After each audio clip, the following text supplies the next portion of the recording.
एकादशी व्रत के समान संसार में दूसरा कोई व्रत नहीं है।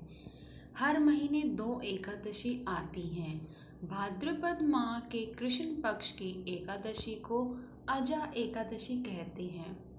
जो मनुष्य इस दिन व्रत रखकर श्रद्धापूर्वक भगवान श्री हरि का पूजन करते हैं, उनके सभी पाप नष्ट हो जाते हैं और मृत्यु के बाद उन्हें वैकुंठ में स्थान प्राप्त होता है। अजा एकादशी व्रत से अश्वमेध यज्ञ के फल की प्राप्ति हो जाती है। अजा एकादशी का व्रत 10 सितंबर 2023 को रखा जाएगा। इस दिन भगवान श्री हरि विष्णु या फिर उनके ऋषि के स्वरूप की पूजा की जाती है।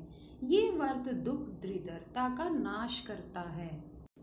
भाद्रपद एकादशी 9 सितंबर को रात 9:17 पर शुरू होगी और अगले दिन 10 सितंबर को रात 9:28 पर खत्म होगी।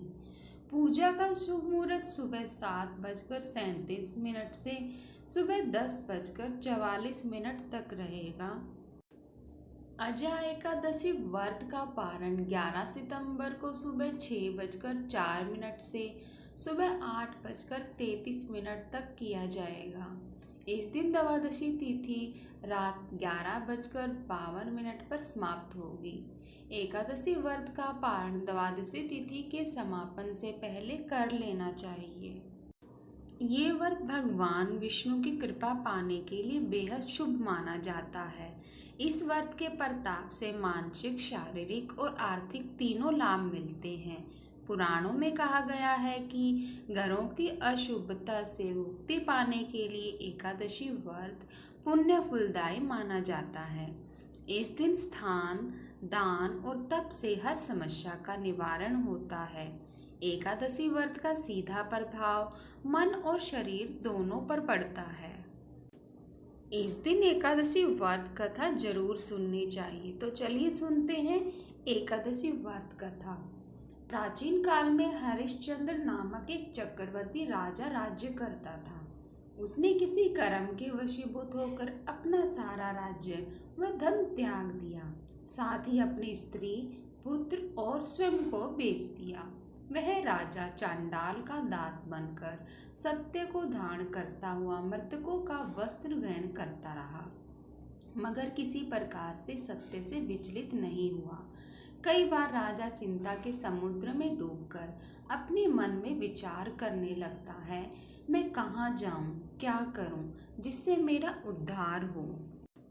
इस प्रकार राजा को कई वर्ष बीत गए। एक दिन राजा इसी चिंता में बैठा हुआ था कि गौतम ऋषि आ गए। राजा ने उन्हें देखकर प्रणाम किया और अपनी सारी दुख भरी कहानी कह सुनाई।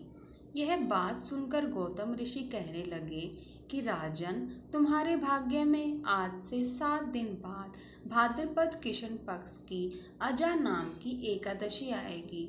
तुम विधि पूर्वक उसका व्रत करो।